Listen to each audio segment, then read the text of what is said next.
Na letošnji slovenski kulturni dan je Avtoklub Žaba pripravil prvi Žabarski Open, nočni ski kros.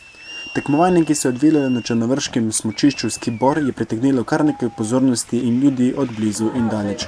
Organizatorji so na tekmo vabili z besedami: "To bo odlična priložnost, da smučarski, borderski in dirkaški navdušenci na lastni koži preverite, kakšne občutke na progi doživlja eden najboljših smučarjev v tej disciplini, Filip Flisar."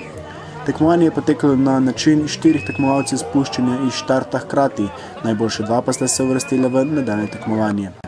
Poleg tega pa so pripravili tudi tekmovanje v sankanju, kjer so se iz štarta prav tako spustili 4 tekmovalci hkrati.